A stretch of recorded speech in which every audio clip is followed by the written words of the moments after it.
And now we got some video feedback from American Liberty. Strap in, guys. This is going to be a fun one.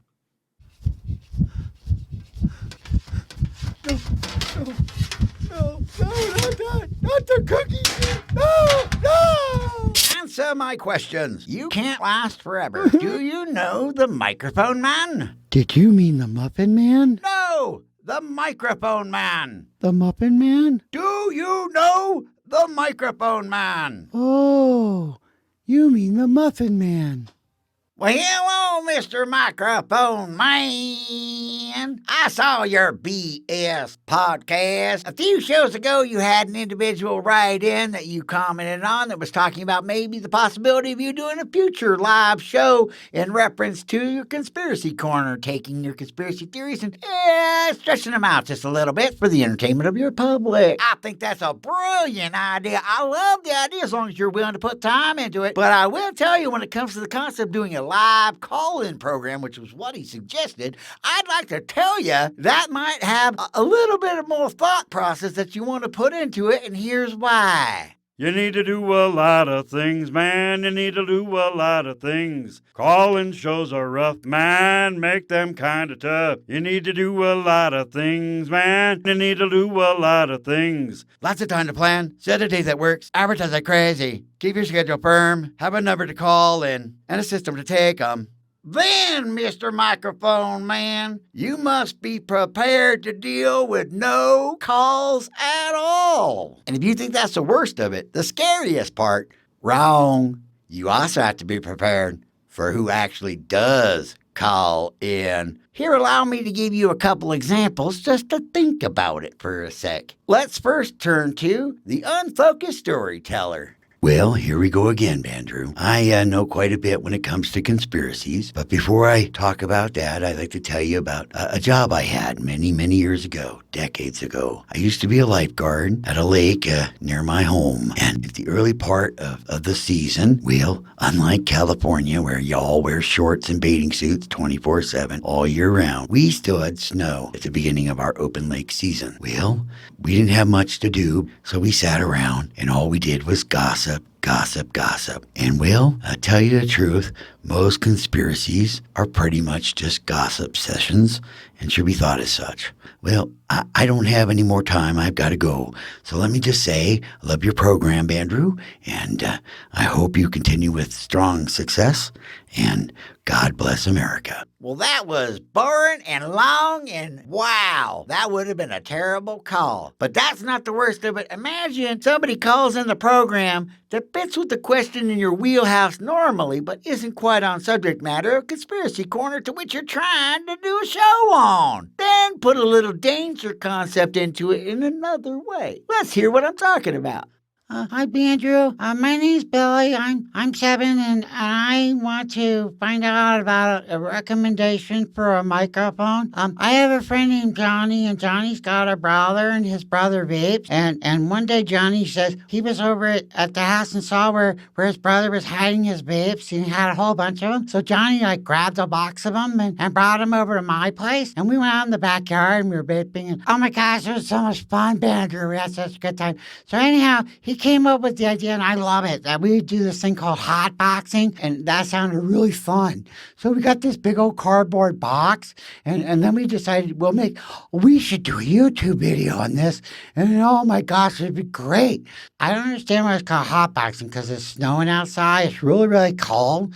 So we're going to call it cold boxing with Billy and Johnny. We need a microphone for it, but it's got to be a microphone that could take water, because I'm sure that we're going to be all hot, and the outside's going to be all cold, and we're going to get covered with snow, and the snow's going to leak through that box, and we're going to get all wet, and the microphone might get all wet.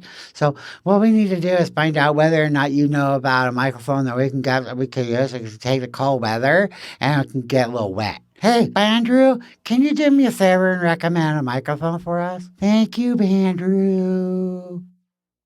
Danger, Will Robinson, danger! Danger is right. 7-year-old kids calling in asking vape questions for your assistance to help them break the law. Well, that's a dangerous topic to even go near. You think that's bad, though? Here, let's get a little creepy.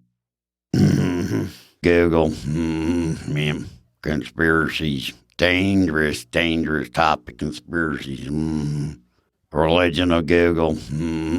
Thank God we didn't have a Google or YouTube around back in the time of Galileo. Yeah, they would have called him a heretic because he said the world was round at a time when everyone else said the world was flat. Well, that was plain out creepy. Ooh, I get shivers in my timbers over that. Well, if that's gonna make you shiver, well, just you wait here and see this, because this guy's just flat out insane.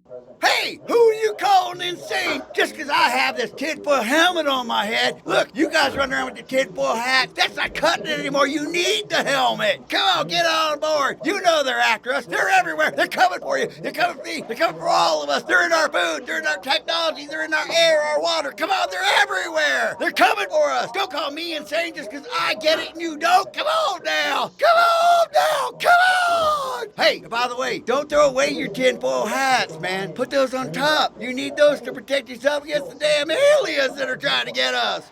Do you know the Microphone Man? Yes, I know the Microphone Man, and his name is Andrew Scott. American Liberty, you are insane. And I loved every single second of that. If you are just an audio listener, I 100% recommend you go over to bandrewsays.com and click the play button on the video and fast forward to this time so you can watch what was sent in. That was incredible. I absolutely loved it. And the thing is, all of the things that you state in that are absolutely true. There are a lot of requirements if you want to do a live call-in show, especially if you're doing something as controversial as conspiracies or politics or religion. Any of those things, you have a lot of risk along with that. You got to plan your live streams, absolutely. You got to set a time that works for your audience, and you have to have a consistent time for that live show.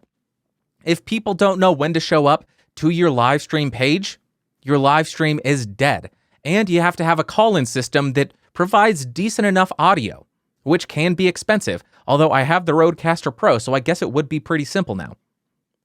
And you are absolutely right that you have to be entertaining if nobody calls in, and that is a risk that every single call-in show has. There's a possibility that nobody will ring up, and you have to be entertaining for the entire time that you have allotted for your live stream, especially if you allow it to be a VOD, a video on demand, afterwards. You sure as heck better have some value and something interesting to say in there.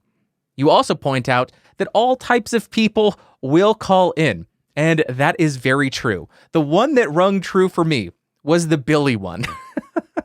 That creeped me out and scared me, and I am pretty sure that that exact conversation has happened a few times in the Podcastage Discord voice chat. No offense if you were that Billy person, but you made me feel very uncomfortable, and I don't condone anybody doing anything illegal. I'll leave it at that.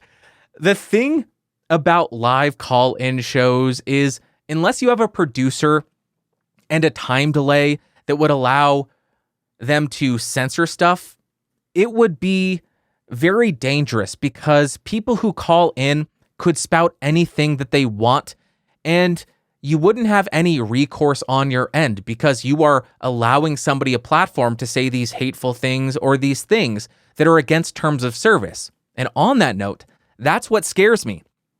If I were to be streaming somewhere and I had somebody who hated me that didn't think I deserved the audience that I had, they could just call in and start spewing stuff that's against the terms of service, whether it be racial slurs, whether it be conspiracies. Well, no, conspiracies.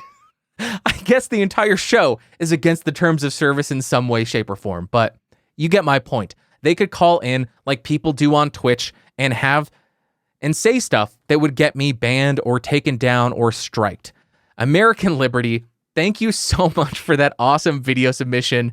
That was incredible, and you raised some very good points, and it is hands down the best submission I have ever seen for a podcast. Amazing, amazing work. I can't wait to see the next one, whatever that is. I know you sent in an amazing one for better podcasting, but maybe I'm biased. I like mine better. Better podcasting, I will fight you. I will fight you for American Liberty clips.